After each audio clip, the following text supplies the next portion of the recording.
और अब सीधे चलते हैं मुंबई, जहां पे हमारे साथ मुंबई के महाराष्ट्र के स्वास्थ्य मंत्री राजेश टोपे साहब मौजूद हैं। सर, इस वक्त में भी आपने समय निकाला एनडीटीवी से बातचीत करने के लिए, इसके लिए आपका बहुत बहुत शुक्रिया। मेरा सबसे पहला सवाल ये है कि मुंबई के जो आंकड़े बता रहे हैं करीब 10,500 के ऊपर, जो कहा जाता है फ्लैट हो जाना चाहिए था, अभी तक वो नहीं हो पा रहा, ये कितना चिंता का विषय है?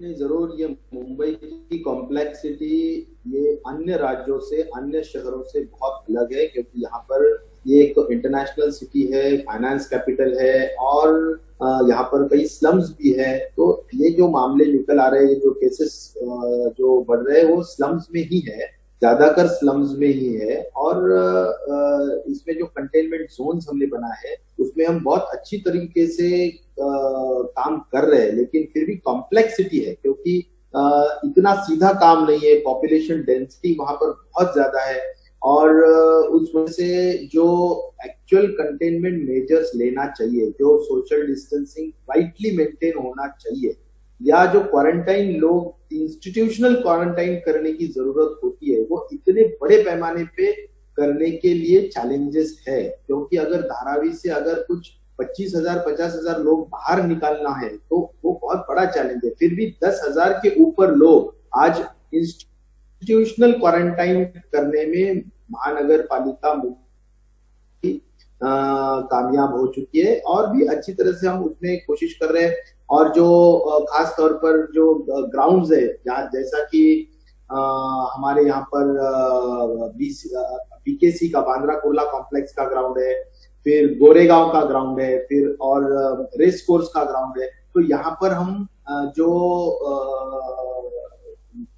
असिम्टोमेटिक पेशेंट्स है, उनको रखने की व्यवस्था भी कर रहे हैं। और खास तौर पर जो एल्डरली ये लोग रहते हैं, कोमॉर्बिड्स लोग रहते हैं, उनको भी रखने की व्यवस्था कर रहे हैं।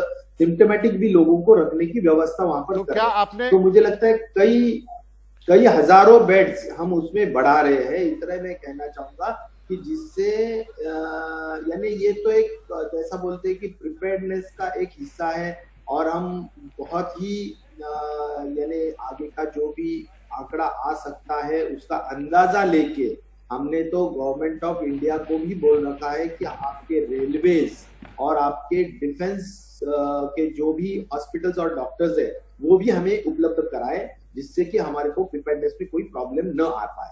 इसलिए रेलवेज, डिफेंस, ग्राउंड्स, ये सब अलग अलग हम कर रहे हैं। इवन हम डेथ रेट कम करने के लिए वहां पर जो स्लम्स है, वहां स्लम्स में एक एडिशनल प्रोग्राम शुरू किया है कि जो कोमॉर्बिड्स होते हैं, जो एल्डरली कोमॉर्बिड्स होते हैं, उनको भी हम इंस्टीट्यूशनल क्वारंटाइन करने का एक नया स्ट्रैटेजी प्लान आउट किया है। ये भी मैं आप लोगों के माध्यम से कहना चाहता हूँ। जी सर, आप बहुत कुछ कर रहे हैं, लेकिन हकीकत यह है कि टेस्टिंग का उतना इंतजाम नहीं है, हॉस्पिटल में जगह नहीं है। एक वीडियो सर्कुलेट हो रहा है, आपके पास भी पहुंचा होगा, अब हमें पता नहीं कहा जा रहा है सायन हॉस्पिटल का है या किस हॉस्पिटल का है, इसकी पुष्टि नहीं है, लेकिन ये बात है कि अस्पतालों में जगह नहीं है, टेस्टिंग के लिए बहुत मारामारी है। नहीं, टेस्टिंग देखो, मैं तो बोलता हूँ देश के 20% टेस्टिंग हमारे महाराष्ट्र में हो रही है। करीबन टोटल जो लैब्स है वो 61 हो गए हैं, 61, उसमें 26 प्राइवेट है और 35 गवर्नमेंट। तो करीबन रोज 10,000 टेस्ट कर सकते हैं। इतनी बड़े पैमाने पे टेस्टिंग की व्यवस्था हमने की है, और टेस्टिंग कर रहे हैं, इसीलिए ज्यादा नंबर आ रहे हैं। वो भी बहुत सही तरीके से आप लोगों ने जनता को बताने की जरूरत है, क्योंकि हम टेस्टिंग में बिल्कुल कम नहीं है, इसीलिए नंबर बिल्कुल बड़े पैमाने पे आ सकते हैं। जहां पर टेस्टिंग नहीं हो रही है, जिन राज्यों में एक आधे टेस्टिंग नहीं हो रही है, ये बात मैं आपकी मानता हूं टोपे साहब की, आप टेस्टिंग ज्यादा कर रहे हैं इसलिए ज्यादा संख्या आ रही है, लेकिन जो हॉस्पिटलों की हालत है, जो एक वीडियो घूम रहा है सायन हॉस्पिटल का जो इंतजाम जो उस पर क्या कहेंगे? हॉस्पिटल में जगह नहीं। सायन हॉस्पिटल के हद तक वहां पर जो समझो जो एक आध दो डेथ्स होते हैं, तो उनको इमीडिएट लेके जाने के लिए उनके जो रिलेटिव्स ने आना चाहिए वो नहीं आए थे, इसलिए थोड़ा डेथ यानी डेड बॉडी को हटाने के लिए थोड़ा टाइम लगा होगा। लेकिन कमिश्नर जो हमारे मुंबई महानगर पालिका के हैं मिस्टर प्रवीण परदेसी, उस पे वो पूरा ध्यान भी दे रहे और ऐसा न घटे इसीलिए भी जो भी प्रिकॉशन लेना है वो हम लेने का इंतजाम कर रहे हैं। लेकिन आज आईसीयू के बेड्स और बड़े पैमाने पे मिले, इसीलिए हम केंद्र शासन को भी कोशिश कर रहे हैं। मैंने कल वीडियो कॉन्फ्रेंसिंग पे जो हमारी 2-3 घंटे डॉक्टर हर्षवर्धन जी से बात हुई, उस पे भी मैंने ये बात रखी है कि हमारे को गवर्नमेंट ऑफ इंडिया की तरफ से जो डिफेंस के डॉक्टर्स है, यानी नेवी हो, आर्मी हो या एयरफोर्स हो, वहां के जो डॉक्टर्स है वे भी उपलब्ध हो और आईसीयू के बेड्स भी उपलब्ध हो, और रेलवेज की जो ये रहते हैं कोचेस वगैरह, वो भी असिम्टोमेटिक पेशेंट्स के लिए अगर बहुत ज्यादा संख्या बढ़ती है तो उपलब्ध हो। तो ये एक प्रिपेयर्डनेस का हिस्सा है। आज उसकी जरूरत नहीं है, लेकिन अगर हो सकता है 30 मई तक थोड़ा आंकड़ा बढ़ता है तो उसकी प्रिपेयर्डनेस होनी चाहिए, इसलिए हमने ये बात रखी है।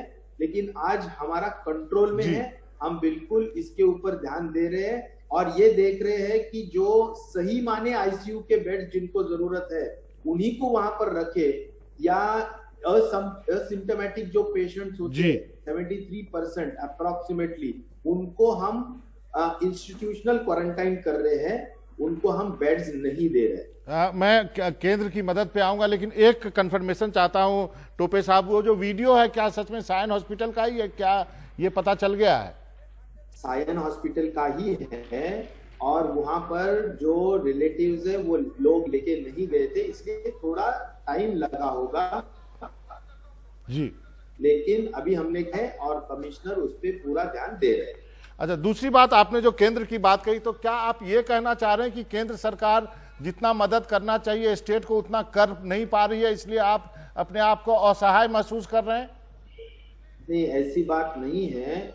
जरूर हमारे को और कोई वेंटिलेटर्स भी चाहिए, क्योंकि वेंटिलेटर्स मुंबई में अगर और भी बढ़ते हैं, आज उसकी जरूरत नहीं है लेकिन हमने मांग रखी है, आज उसकी इमरजेंसी नहीं है। हाँ, इमरजेंसी जरूर हमने क्या क्या किए, यहाँ पे जो प्राइवेट डॉक्टर्स है, वे प्राइवेट डॉक्टर्स को भी हमने हमारा यहाँ जो डिजास्टर मैनेजमेंट एक्ट है या तुम्हारा जो एपिडेमिक डिजीज एक्ट है, इसके तहत हम यहाँ के जो डॉक्टर्स हैं उनके सर्विसेज पूल कर रहे हैं और वो सर्विसेज के माध्यम से मुझे लगता है कि डॉक्टर्स उपलब्ध करने में हम कामयाब हो जाएंगे। टोपे साहब, इस पे भी थोड़ा सा विवाद है कि आप जबरदस्ती प्राइवेट डॉक्टर को बोल रहे हैं कि आओ काम करो, इस पे भी कुछ विवाद है। नहीं, जबरदस्ती का बात नहीं होता है। उनको हम जो नॉमिनल डॉक्टर्स होते हैं एमबीबीएस, उनको 1 लाख रुपीज पर मंथ है, जो पीजी होते हैं उनको 3 लाख रुपीज पर मंथ है, और जो इंटेंसिविस्ट है उनको 4 लाख रुपए पर मंथ है। तो उनके सर्विसेज लेने के लिए हम उनको एक आह्वान किए जी, विनती किए है, और मुझे यकीन है कि महात्मा ज्योतिबा फुले जन आरोग्य योजना, उसके तहत भी 1000 हॉस्पिटल्स है जो 50 बेडेड एंड अबव हॉस्पिटल्स है, तो उनके यहाँ हॉस्पिटल्स का भी हम पूरा टोपे साहब इसमें सहभाग ले रहे हैं, और उनके भी मुझे लगता है कि वहां पर टोटली फ्री ट्रीटमेंट की जाती है, कैशलेस ट्रीटमेंट की जाती है, तो उसका भी हम उपयोग ले रहे हैं। टोपे साहब, 2 छोटे छोटे सवाल हैं। एक तो ये बता दीजिए जल्दी से, प्लाज्मा थेरेपी का कोई असर दिख रहा है आपको? प्लाज्मा थेरेपी के 3 एक्सपेरिमेंट्स किए हैं, तो उसका अच्छा ही असर आया है। अनफॉर्चुनेटली एक डेथ हुई, वो क्या प्लाज्मा थेरेपी की वजह से नहीं हुई। प्लाज्मा थेरेपी एक उपचार के तौर पर हम देते हैं, लेकिन पुणे में भी उसका ट्रायल हो रहा है और मुंबई में भी ट्रायल हो रहा है, हम आगे जा रहे हैं। एक अंतिम का सवाल है कि जो मजदूर जा रहे हैं, जो ढेर सारे मजदूर जो महाराष्ट्र में ही एक जगह से दूसरे जगह जा रहे हैं, हमारे सहयोगी सोहित मिश्रा भी उनके साथ चल रहे हैं, वो मालूम नहीं रेड जोन से ऑरेंज जोन से ग्रीन जोन कहाँ चले जाएंगे, उनकी तो कोई टेस्टिंग हुई नहीं है, और उनके लिए भी रास्ते के लिए कुछ करने के लिए सोच रहे हैं कि नहीं सोच रहे हैं? नहीं, आप माइग्रेंट लेबर की बात कर रहे हैं कि जो अन्य राज्यों में जाना चाहते हैं, या हमारा इंटर डिस्ट्रिक्ट की बात? इंटर डिस्ट्रिक्ट की फिलहाल बात कर रहा हूं मैं। नहीं, इंटर डिस्ट्रिक्ट में तो 2 कलेक्टर्स की एनओसी अगर होती है, जहां से उनको जाना है और जहां से उनको जाना है, यानी उनकी परमिशन और जिस डिस्ट्रिक्ट में वो जाना चाहते हैं उसकी एनओसी, ये दोनों को भी ऑनलाइन वो मांग सकते हैं। और वो इजीली अगर सही में उनको जरूरत है, कोई मेडिकल इमरजेंसी है या अन्य कोई उनका सामाजिक या घर का कोई काम है, बहुत इमरजेंसी है, तो उनका परमिशन दिया जाता है। वैसा सूचना दोनों कलेक्टर्स, एसपी सभी लोगों को माननीय मुख्यमंत्री जी ने दी रखी है और मुझे लगता है उसमें कोई प्रॉब्लम नहीं है। ठीक है, थोड़ा प्रोसीजर का ये रहता है लेकिन कोई प्रॉब्लम नहीं। जी टोपे साहब, आपने वक्त निकाला, बहुत बहुत शुक्रिया। उम्मीद करते हैं कि आप इस जंग में महाराष्ट्र जीतेगा, हालांकि स्थिति बहुत इनकरेजिंग फिलहाल नहीं दिख रही है।